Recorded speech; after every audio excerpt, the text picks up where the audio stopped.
All right. So, about, I want to say a good 2.5 years ago, I started experimenting with not chewing tobacco anymore, mostly Grizzly Wintergreen.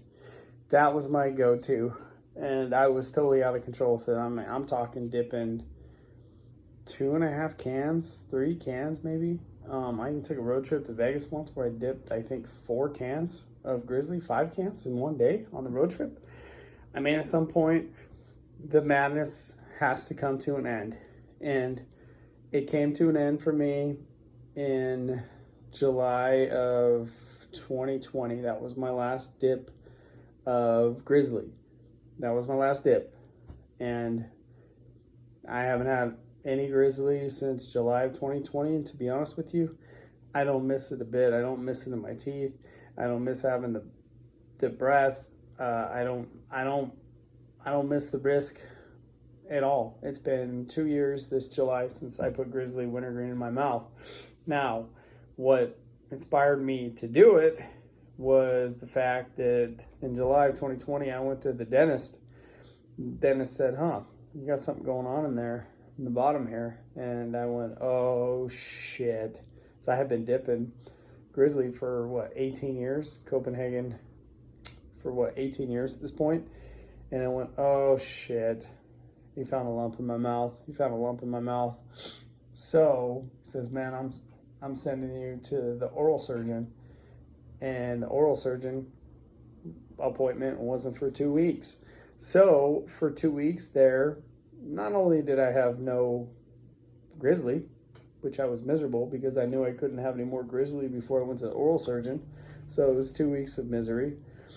And then when I got there, they took the x-ray and they found out that it was actually a piece of a broken tooth that was down in my bottom of my jaw. And it was benign and there was no cancer in there. But that was it. Once I had that 2 week scare of potentially having mouth cancer, that was it. I was done. And I know that there's no future in that. All it is one dip after another. And if you want to live, you got to get off Grizzly. You got to get off Copenhagen if you want to live. And it's not impossible to quit. You just have to do what I do to be off the really bad stuff. So what I do, I use Zen for a little nicotine buzz. And Zen, there's no harm. So you're good with Zen. So that gives you a little nicotine. And I use this fully loaded nicotine-free stuff, and I chew gum. So it's like half a can of Zen, fake chew, and bubble gum, and I'm good to go. Now, have I broken the nicotine addiction all the way? No, but that's not necessarily a bad thing, and I'll tell you why. Because if you just decide that today's your quit day, and you just decide to cut nicotine off altogether, there's a good chance you're going to go back to dipping that stuff and fail. So I use fake nicotine. I use patches. I use gum. I use the Zen. I use everything where there's no real risk, involved in it. And that's, for me, dipping Grizzly for 18 years, Copenhagen, long cut for all those years, all those nights, all those cans. Never again. And I'll never put it in my mouth again. I'm not trying to die. I'm not trying to get mouth cancer, especially after I had that scare. And so I'd say the last 2 years, just using the Zen and gum and fully loaded fake stuff, it's been fine.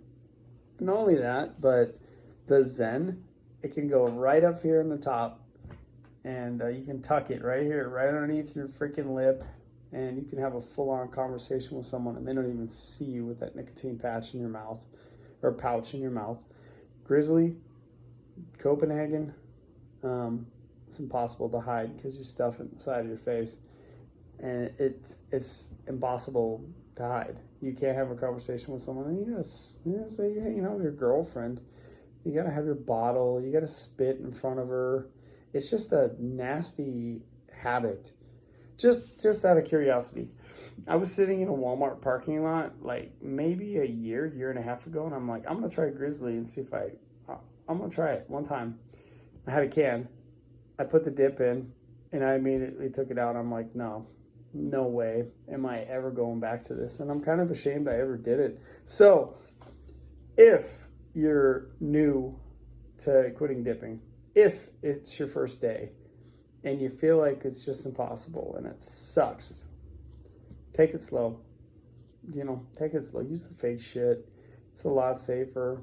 I used to use Grizzly, and my gums would get so tore up. Sometimes this side would hurt so bad, I start dipping on this side. This side would hurt so bad, and then I'd have to take 2 days off and let my gums heal just so I could dip again. I mean, it's a stupid life. It's a stupid thing to do. Even the pouches will tear your gums up, because I used to dip on Copenhagen pouches too for a long ass time.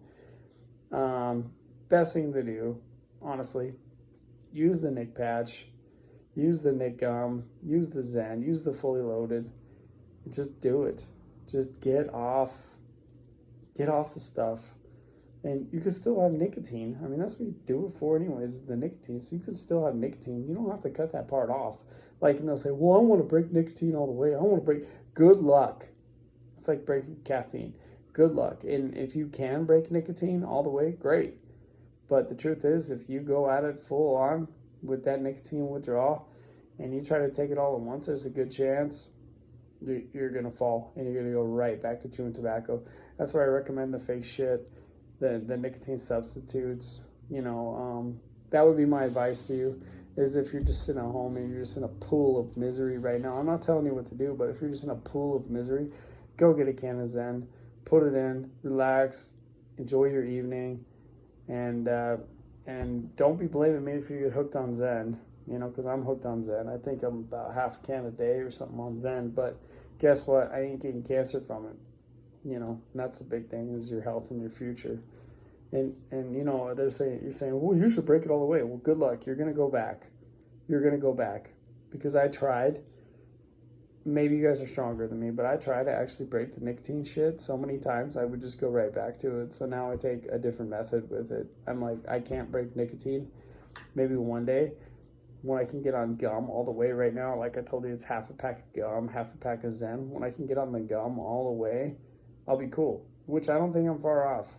I don't think I'm far off at all. I think I'm close, but it's taken 2.5 years to get there. So give this thing time. Use your substitutes. Take it slow. And if you gotta freaking put a Nick patch on, there's no shame in it. Nobody cares. If you gotta chew the Nick gum so they don't put the real bad shit in your mouth, then do it.